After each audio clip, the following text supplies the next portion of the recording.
नमस्कार दोस्तों, स्वागत है आपका एक बार फिर से इस करंट अफेयर की क्लास में, जिसमें आज हम लेकर आए हैं आपके लिए 8 जून 2021 से बनने वाले सभी टॉप मोस्ट इम्पोर्टेंट क्वेश्चन, जो कि आपके सभी प्रतियोगी परीक्षाओं के लिए काफ़ी इंपॉर्टेंट रहेंगी। यदि आप वीडियो में अंत तक बने रहेंगे तो यह वीडियो आपके लिए काफ़ी हेल्पफुल होगी। इसी के साथ प्रत्येक क्वेश्चन का मैं आपको स्पेशल फैक्ट भी बताऊँगा, जिसमें यह आपके लिए एक मील का पत्थर साबित होगी। इसी के साथ हम वीडियो के अंत में एक स्पेशल सीरीज भी चला रहे हैं, जो आपकी प्रतियोगी परीक्षाओं को और भी ज़्यादा मजबूत करेगी। तो बिना किसी स्किप किए इस वीडियो को देखें और एक बार कमेंट करके अवश्य बताएं कि यह वीडियो आपको कैसी लगती है, क्या यह वीडियो आपके लिए हेल्पफुल है। तो आइए चलते हैं हमारे आज के पहले क्वेश्चन पर। पहला क्वेश्चन है, हाल ही में किस राज्य सरकार ने 30 करोड़ पौधे लगाने का लक्ष्य निर्धारित किया है। इसका राइट आंसर तो हो जाएगा ऑप्शन बी, उत्तर प्रदेश। हाल ही में उत्तर प्रदेश के मुख्यमंत्री सीएम आदित्यनाथ योगी जी ने 30 करोड़ पौधे लगाने का लक्ष्य निर्धारित किया है। इसी के साथ हम आपको बता दें, यह 2025 तक का लक्ष्य रखा गया है। इसी के साथ बात करें यदि उत्तर प्रदेश की, तो यह है मैप में उत्तर प्रदेश। उत्तर प्रदेश की राजधानी है लखनऊ और यह गोमती नदी के किनारे बसा हुआ है। इसी बीच यदि हम दूसरी परियोजना की बात करें, तो एक नवीन रोजगार छतरी योजना भी सीएम आदित्यनाथ योगी द्वारा एससी वर्ग के लिए चलाई गई थी। इसी के साथ बात करें यदि उत्तर प्रदेश की, तो उत्तर प्रदेश का राजकीय पशु है बारहसिंगा, पक्षी है सारस और पुष्प है पलाश, जिसे वन की आग के नाम से भी जाना जाता है। और उत्तर प्रदेश का राजकीय पेड़ है अशोक। उत्तर प्रदेश का निर्माण 1 अप्रैल 1950 को हुआ था। वहीं पर यदि बात करें उत्तर प्रदेश की, तो उत्तर प्रदेश में लोकसभा सीटों की संख्या है 80, राज्यसभा सीटों की संख्या है 31 और विधानसभा सीटों की संख्या है 403। वहीं पर विधान परिषद की संख्या है 100। यहाँ की राज्यपाल हैं आनंदीबेन पटेल और यहाँ के उप मुख्यमंत्री हैं दिनेश शर्मा तथा केशव प्रसाद मौर्य। तो यह स्पेशल फैक्ट आपको सिर्फ इसी क्लास में बताए जाते हैं। तो आप बने रहें हमारे साथ वीडियो के अंत तक, यह वीडियो आपके लिए काफ़ी हेल्पफुल साबित रहेगी। तो यह स्पेशल फैक्ट आपको इस क्वेश्चन से याद रखने थे। आइए बात करते हैं हम क्वेश्चन नंबर 2 की। क्वेश्चन नंबर 2 है हमारा, हाल ही में किस राज्य सरकार ने मुख्यमंत्री अनुप्रति कोचिंग योजना की शुरुआत की है।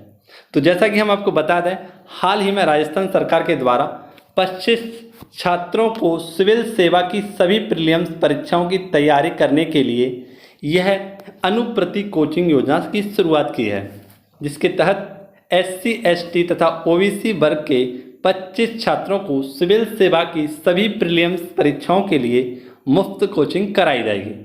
बात करें यदि राजस्थान की, तो राजस्थान में ही आयोग द्वारा आपके द्वार अभियान भी चलाया गया था, जिसमें बच्चों के खिलाफ अपराध रोकने के लिए यह आपके द्वार अभियान चलाया गया था।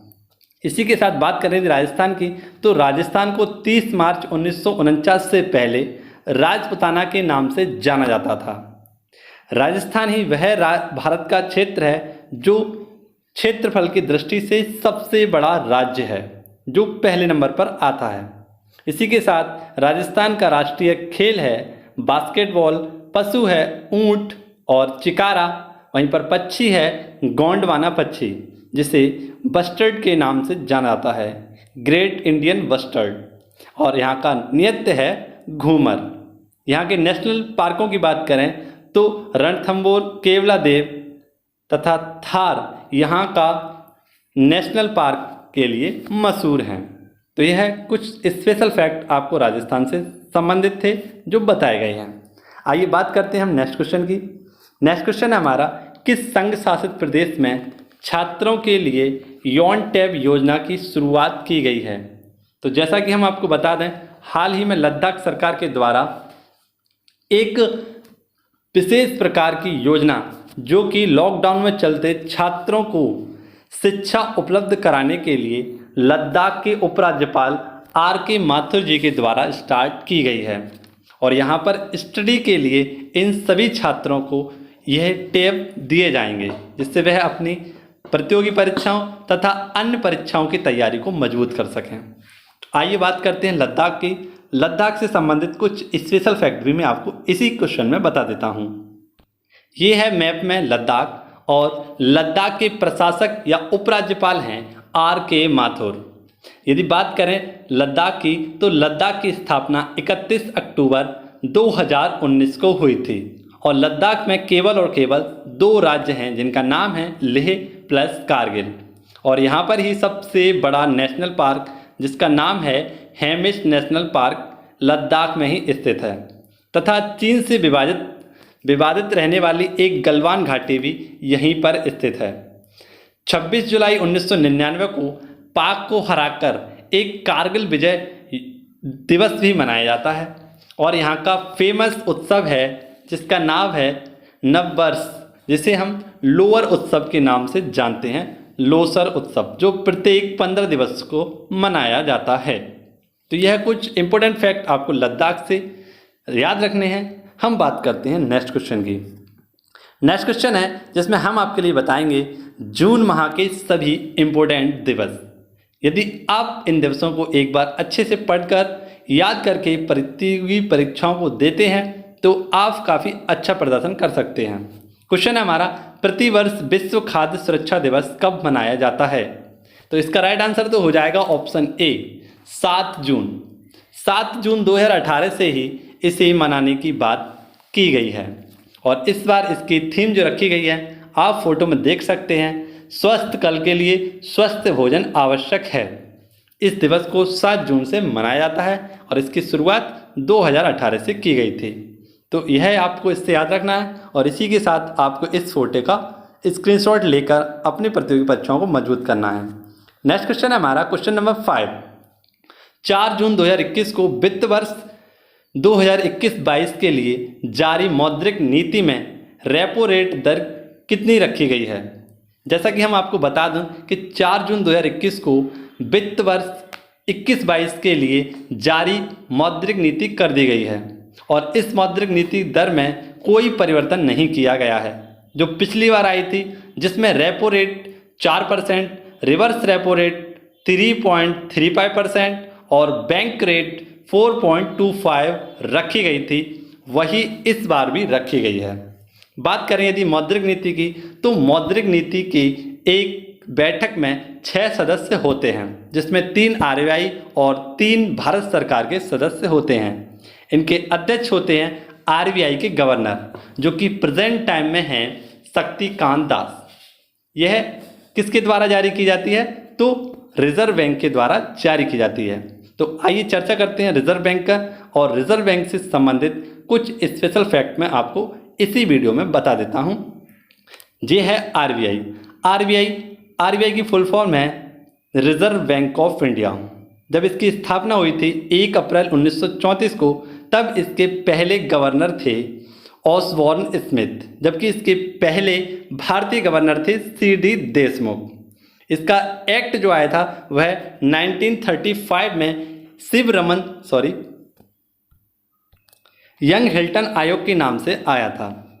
यंग हिल्टन या शाही आयोग के नाम से एक सिफारिश के अनुसार इसकी स्थापना की गई थी, और इसके 24वें गवर्नर थे उर्जित R पटेल, जबकि इसके 25वें गवर्नर हैं शक्तिकांत दास। तो यह स्पेशल फैक्ट आपको इस क्वेश्चन से याद रखने थे। बात करते हैं हम नेक्स्ट क्वेश्चन की। नेक्स्ट क्वेश्चन हमारा काफ़ी इंपॉर्टेंट क्वेश्चन है, इसे भी आप याद रख लें। तो 60वीं सीनियर राष्ट्रीय एथलेटिक चैंपियनशिप 2021 का आयोजन कहाँ किया जाना है? इसका राइट आंसर तो हो जाएगा पटियाला पंजाब में ही 60वीं सीनियर राष्ट्रीय एथलेटिक चैंपियनशिप का आयोजन किया जाना है। बात करें कि हाल ही में एक टेस्ट रैंकिंग या हॉकी महासंघ द्वारा एक हॉकी रैंकिंग जारी की गई है। यह स्पेशल फैक्ट है, जिसमें पुरुष की फर्स्ट टीम आई है बेल्जियम की, और भारत इसमें चौथे स्थान पर है। तो यह कुछ स्पेशल फैक्ट आपको इस क्वेश्चन से याद रखने थे। इसका राइट आंसर तो हो जाएगा पटियाला। नेक्स्ट क्वेश्चन है हमारा, हाल ही में भारतीय नौसेना के स्वदेशी रूप से डिजाइन INS संध्या को कहाँ से सेवा मुक्त किया जाएगा? तो जैसा कि हम आपको बता दें, इसका जो डीकमीशन किया जाएगा INS संधायक, इसका डीकमीशन विशाखापट्टनम से किया जाएगा। बात करें यदि INS संधायक की, तो इसकी शुरुआत 1981 में की गई थी और 4 जून 2021 को भारतीय नौसेना के यह स्वदेशी रूप से डिजाइन और हाइग्रोग्राफिक सर्वेक्षण जहाज है, जिसका अंत 2021 में किया जाएगा। इसका कार्य था प्रायद्वीपीय जल की देखभाल करना और इसे सर्वप्रथम टाइगन ट्राफ नामक युद्धाभ्यास में यूज किया गया था, जिसका अब अंत किया जाएगा या डीकमीशन किया जाएगा विशाखापट्टनम से। नेक्स्ट क्वेश्चन है हमारा, किस राज्य सरकार ने नॉलेज इकोनॉमी की मिशन की शुरुआत की है? इसका राइट आंसर तो हो जाएगा केरल। केरल के मुख्यमंत्री पिनरई विजयन के द्वारा ही हाल ही में एक नॉलेज इकोनॉमिक मिशन शुरू किया गया है, जिसके तहत यदि हम बात करें तो यहाँ के सभी बच्चों के लिए एक प्रकार की नौकरियों की संभावनाओं को बढ़ाना और यहाँ के लड़कों के लिए नौकरी में उपलक्ष्य देने के लिए प्रोत्साहित करना है।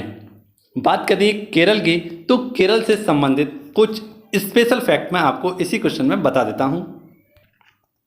बात करें यदि केरल की, तो केरल दक्षिण भारत में स्थित एक सबसे लंबा राज्य या यूं कहें सबसे सकरा राज्य है। यहाँ की राजधानी है तिरुवनंतपुरम।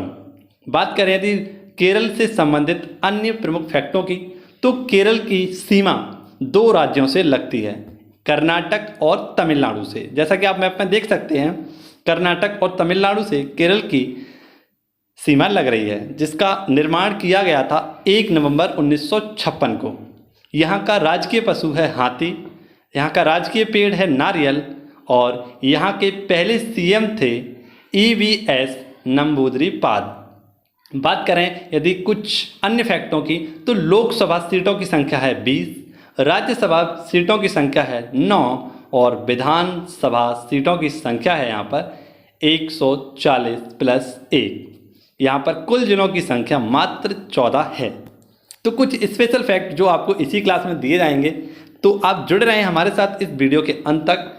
सारे क्वेश्चन काफ़ी इंपॉर्टेंट हैं। आइए बढ़ते हैं नेक्स्ट क्वेश्चन की ओर। नेक्स्ट क्वेश्चन हमारा, किस देश ने लिटेन होम नामक एक परियोजना को मंजूरी दी है? तो लिटेन होम नामक एक परियोजना क्या है? तो यह डेनमार्क की एक कृत्रिम द्वीप है, जिसे 2070 तक वहाँ की सरकार के द्वारा बनाया जाना है। यह बात करें तो डेनमार्क की राजधानी कोपहेगन में बनाया जाएगा। यह कोपहेगन में क्यों बनाया जाएगा? तो यहाँ पर जल का स्तर बढ़ने के कारण तथा इसके जल में डूबने की संभावनाओं के बढ़ने के कारण 35,000 लोगों के संरक्षण के लिए 2070 तक इसका निर्माण कार्य पूरा किया जाना है। यह एक प्रकार का कृत्रिम द्वीप है जो 2070 तक बनकर तैयार हो जाएगा। जैसा कि आप फोटो में देख सकते हैं, UAE यानी संयुक्त अरब अमीरात में भी एक ऐसा ही द्वीप बनाया गया था। यह कृत्रिम द्वीप होते हैं, तो ऐसे कई प्रकार के बन गए हैं और इसी प्रकार से अब डेनमार्क की राजधानी कोपहेगन में भी बनाया जाएगा। बात करें यदि डेनमार्क की, तो डेनमार्क ने ही ग्रीनलैंड पर आधिकारिक कब्जा भी कर लिया है और जटलैंड नामक प्रायद्वीप पर यह बसा हुआ है। आशा करता हूँ आपको सारे क्वेश्चन समझ आ रहे होंगे, पसंद आ रहे होंगे। यदि पसंद आ रहे हैं तो एक बार वीडियो को लाइक कर चैनल को सब्सक्राइब अवश्य कर लें। नेक्स्ट क्वेश्चन है, काफ़ी इंपॉर्टेंट क्वेश्चन है। आइए चर्चा करते हैं इस क्वेश्चन पर भी। सतत विकास लक्ष्य 2020 के अनुसार भारत कौन सी रैंक पर रहा है? जैसा कि आपको पता है, हाल ही में सतत विकास लक्ष्य की सूची जारी कर दी गई है, जिसके तहत आपको पता है कि 7 लक्ष्य रखे गए हैं, जिनको 2015 से 2030 तक पूरा करने की बात कही गई है। और इसी की हाल ही में एक राज्य की यानी भारत की भी लिस्ट जारी की गई थी, जिसमें फर्स्ट स्थान पर था केरल, जबकि बॉटम स्थान पर था बिहार। अब पूरे विश्व की जारी की गई है, तो इसमें फर्स्ट रहा है स्वीडन और भारत इसमें रहा है ऑप्शन डी यानी कि 117वें स्थान पर।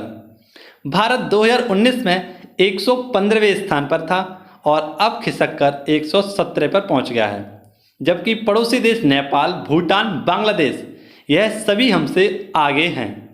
मात्र एक पाकिस्तान जो हमसे पीछे है दूसरे स्थान पर, यानी 134वें स्थान पर है पाकिस्तान, जो कि हमसे लगभग 17 अंक नीचे है। तो यह कुछ इंपॉर्टेंट फैक्ट आपको इस क्वेश्चन से याद रखने थे। सभी सुविधाओं के अभाव में क्वेश्चन आपको बोलकर ही बताए जा रहे हैं। जितना हो सकेगा आपको सुविधाएं क्रिएट कराई जाएंगी। दोस्तों, आज के हमारे 10 क्वेश्चन समाप्त होते हैं। बात करते हैं हम उस स्पेशल सीरीज की जो हमारी इस करंट अफेयर की क्लास में चल रही है, जिसमें आज हम बात करेंगे, आपके लिए लेकर आए हैं करंट अफेयर से ही संबंधित सभी महत्वपूर्ण फैक्ट, या यूँ कहें सभी महत्वपूर्ण लक्ष्य। बात करें यदि 2022 की, तो किसानों की आय करने के लिए एक लक्ष्य रखा गया है। 2025 टीबी हारेगा देश जीतेगा का लक्ष्य रखा गया है। 2030 मलेरिया उन्मूलन, यानी मलेरिया को जड़ से खत्म करने के लिए 2030 का लक्ष्य रखा गया है। 2024 हर घर जल योजना या हर घर जल लक्ष्य रखा गया है। 2022 175 गीगावाट नवीकरणीय ऊर्जा का एक लक्ष्य रखा गया है। इसी के साथ 2030 450 मेगावाट नवीकरणीय ऊर्जा का लक्ष्य रखा गया है। तो यह कुछ उद्देश्य लक्ष्य आपको अपनी परीक्षाओं के लिए याद रखने थे। हम मिलेंगे आपसे नेक्स्ट वीडियो में। तब तक के लिए घर पर रहें, सुरक्षित रहें। जय हिंद, जय भारत।